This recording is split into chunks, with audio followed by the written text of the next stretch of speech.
Assalamualaikum warahmatullahi wabarakatuh. Halo teman-teman, kembali lagi ke channel YouTube aku, Novanita Sari. Oke teman-teman, kali ini aku masih ingin membahas tentang materi UKOM dan SKB CPNS Bidan ya, tentang Posyandu ya teman-teman. Jadi ini tuh juga sering banget keluar, makanya kenapa aku fokuskan satu video untuk Posyandu ini ya teman-teman. Oke, sebelum masuk ke materinya, aku ingetin lagi buat teman-teman yang belum gabung di grup UKOM Kebidanan, silahkan bergabung di grupnya. Linknya udah aku cantumin di description box. Buat teman-teman yang ingin mempersiapkan SKB CPNS Bidan, juga bisa banget gabung di grup UKOM Kebidanan tersebut, karena untuk materi kebidanannya pun sama atau mirip gitu ya teman-teman ya. Oke, sebelum ke materinya, aku ingetin lagi juga buat teman-teman yang belum subscribe channel YouTube aku, silahkan subscribe, like, komen, dan share. Dan jangan lupa buat teman-teman yang belum follow Instagram maupun TikTok aku, silahkan di follow ya, karena aku di sana sering update informasi tentang per-CPNS-an maupun tentang kebidanan. Oke teman-teman, langsung aja ya kita ke materinya. Nah, jadi nanti apa aja sih yang akan aku bahas di videoku kali ini? Nah, ini emang rada banyak, tapi aku akan coba jelaskan pelan-pelan dan inti-intinya aja biar teman-teman nanti mudah ketika menemukan soal gitu ya teman-teman ya. Jadi nanti aku akan membahas tentang pengertian posyandu, tujuan posyandu, sasaran posyandu, sistem 5 meja posyandu ini juga sering keluar. Kemudian aku akan menyinggung sedikit tentang KMS ya, kartu menuju sehat, cuma sekilas aja kok teman-teman. Kemudian tentang kegiatan posyandu itu apa aja, tingkatan posyandu ini juga sering keluar ya teman-teman, yang ini sama yang ini, soal dan pembahasan seperti biasa. Nah, untuk pengertian, tujuan, sasaran, kemudian yang kayak hafalan-hafalan itu, aku tidak menuntut teman-teman untuk menghafal, tapi silahkan pahami ya teman-teman, karena kadang tuh si pembuat soal tuh ngeluarin soal tuh random gitu loh teman-teman. Kadang yang dikeluarin tingkatan posyandu, kadang yang dikeluarin sistem 5 meja posyandu, kadang sasaran posyandu, jadi kan gak mesti gitu ya. Jadi kita paling gak pernah baca, pernah belajar gitu ya teman-teman ya. Oke, langsung aja. Nah, kita sebelum ke intinya, kita harus tahu dulu dong apa itu posyandu. Jelas ya, posyandu adalah pos pelayanan terpadu. Buat teman-teman bidan yang pernah praktik di puskesmas, pasti kan pernah ya disuruh sama bu bidannya, "Dek, datang ke puskesmas ini yuk sama aku," gitu kan, pasti pernah ya. Nah, posyandu ini adalah wadah pemeliharaan kesehatan yang dilakukan dari, oleh, dan untuk masyarakat yang dibimbing petugas terkait. Nah, posyandu ini diselenggarakan dan dikelola oleh masyarakat desa dengan bimbingan berkala dari puskesmas.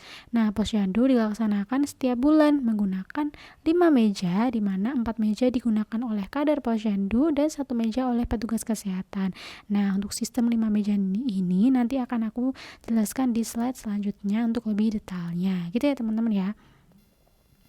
Oke, kemudian ke tujuan posyandu ya teman-teman ya. Aku cuma ngasih tahu ke teman-teman biar paham, biar ngerti, nggak perlu dihafalin juga nggak apa-apa, tapi yang penting teman-teman tahu gitu ya. Jadi tujuan posyandu adalah jelas menurunkan AKB, AKI, dan AKBA atau angka kematian anak balita.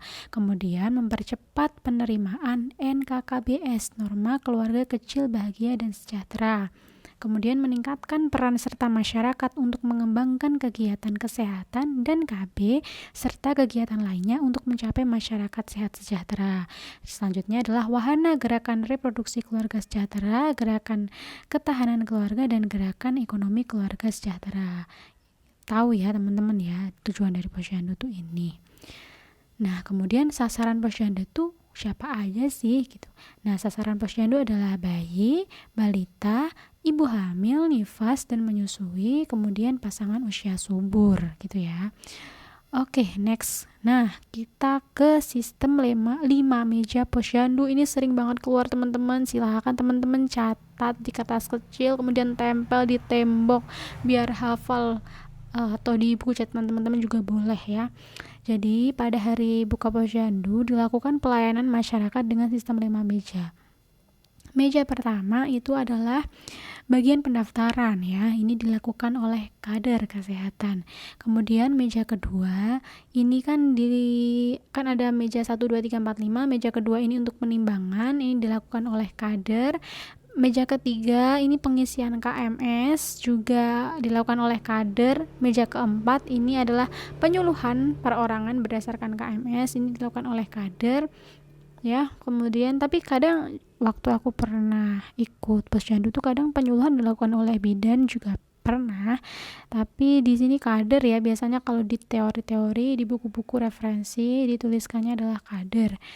Kemudian meja kelima adalah pelayanan kesehatan, ini dilakukan oleh petugas kesehatan. Pelayanan kesehatan misalnya gimana Kak?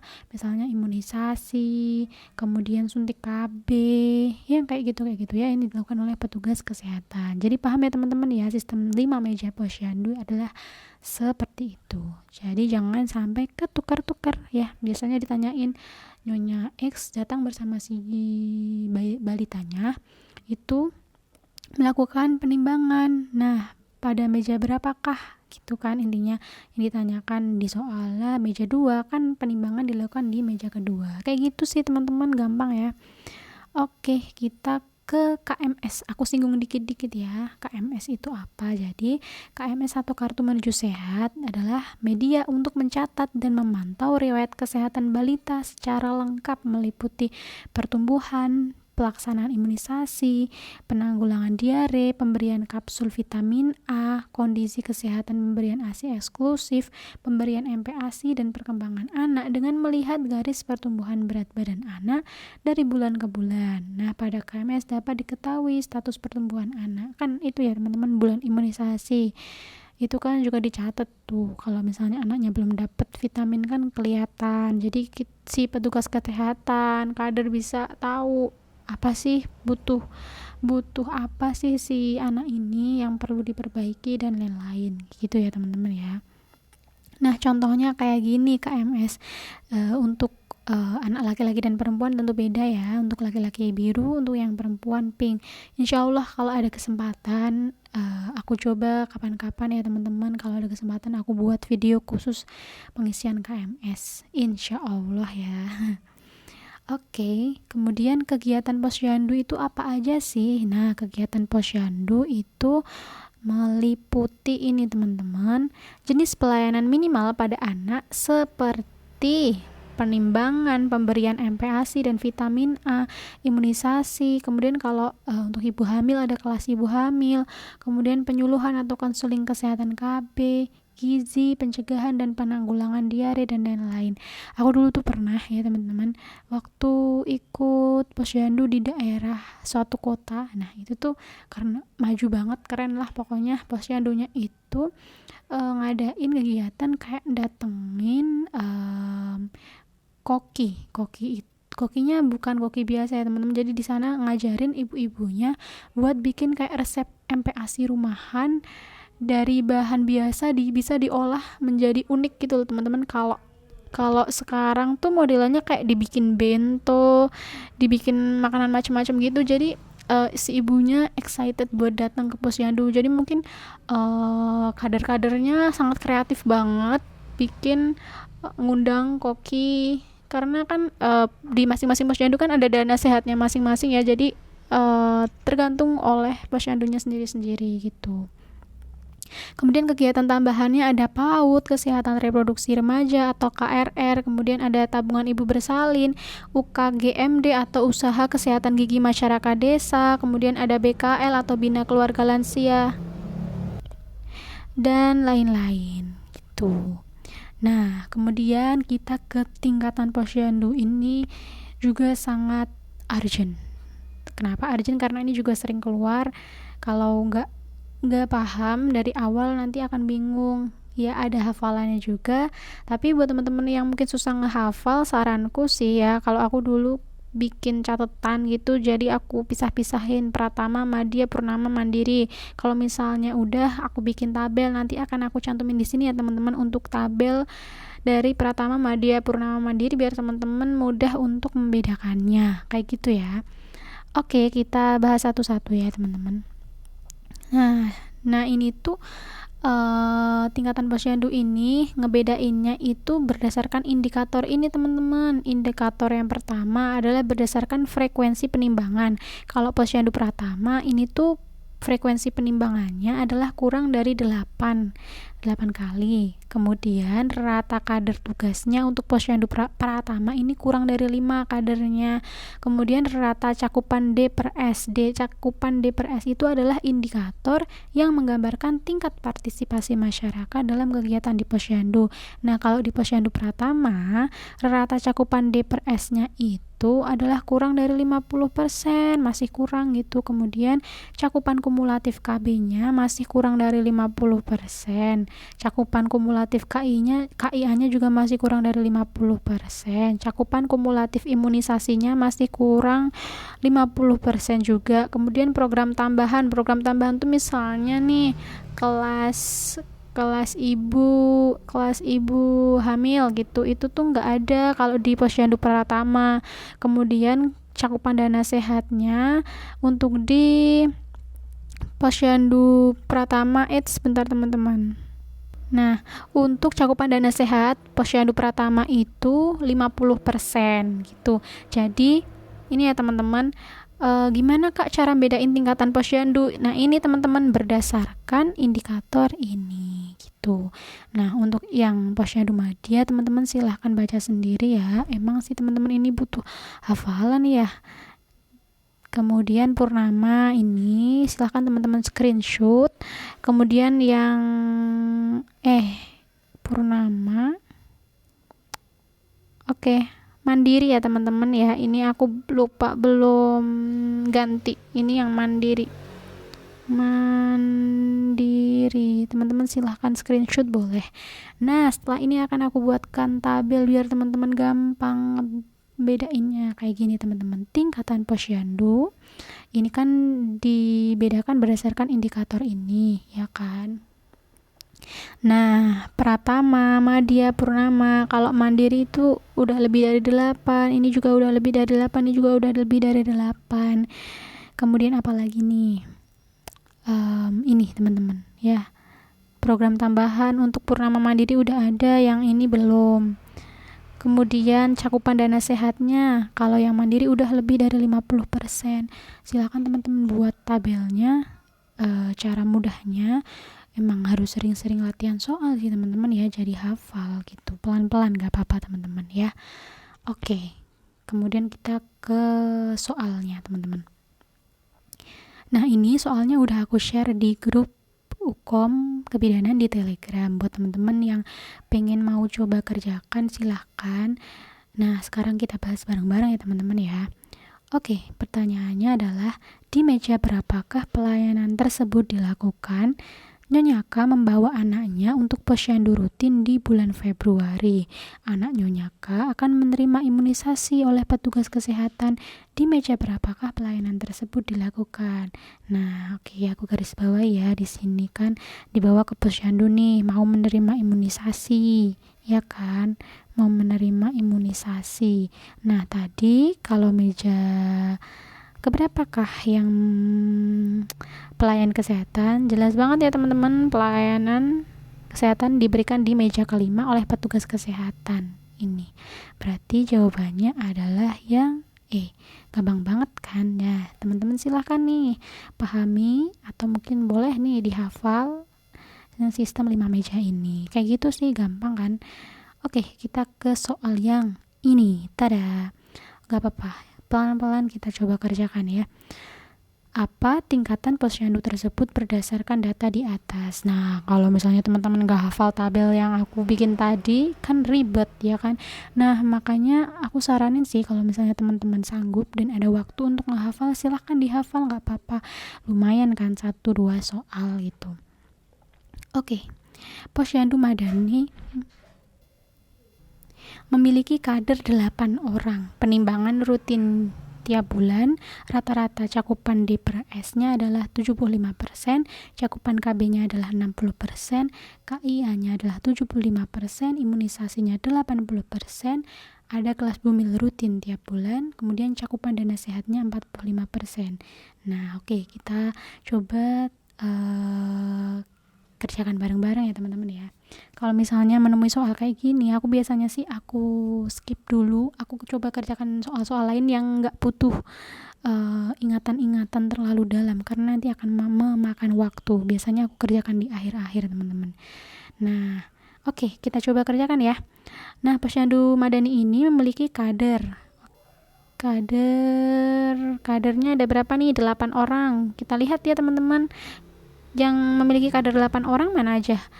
Nah, kecuali pertama ya, pertama kan kurang dari 8, berarti kita bisa eliminasi untuk yang pertama gitu ya. Cara ngerjainnya gitu, pertama. Kemudian kita lihat lagi nih opsi E, sesuai KMS. Kan yang ditanyakan adalah tingkatan posyandu. Kalau nggak tahu kan bisa dia ngeklik di yang sesuai KMS. Tapi kan kalau udah tahu, oh iya tingkatan posyandu kan ada purnama, pratama, madya, mandiri. Yang sesuai KMS kan nggak ada, berarti ini kita eliminasi gitu ya.